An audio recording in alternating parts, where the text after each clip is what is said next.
Welcome to the Word 2010 video series. In this video we are going to look at using the Advanced Find and Replace feature. Now firstly, why would you use the Advanced Find and Replace? Let's have a look at this document for example. I've got 32 pages in this document. And let's say for example, for legal reasons, every time we saw the word or the phrase ABC Company, legally we would have to call it ABC Company, United States. Perhaps the name is changed. This is also particularly useful if you've got an employment contract and you've got a new employee starting and you used your previous employee's name in the contract. You would just use Find and Replace to change every instance of that name. So how do we go about doing this? On the Home tab, you will notice in the very far right hand corner is an editing group, and inside there you will see a Find and Replace.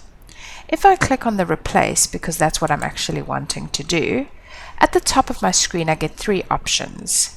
I get the option to find. Maybe I'm just looking for some information and not necessarily wanting to replace, or I can choose to actually replace, and then I can also choose to go to a particular page or section, line, bookmark, comment, or footnote. So let's go to the Replace tab. What do I want to find? In this case, I know that there are instances of ABC Company. And I would like to, I'm just going to copy this, I would like to replace it with ABC Company, United States. Now you can choose to find next, and it will take you through each instance of that phrase within the entire document.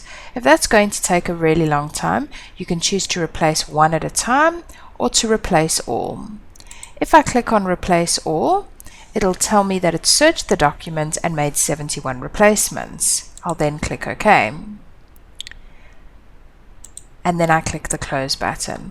So you will notice now everywhere I had ABC Company, it's now become ABC Company United States, making it very easy to replace information with new information when we need to.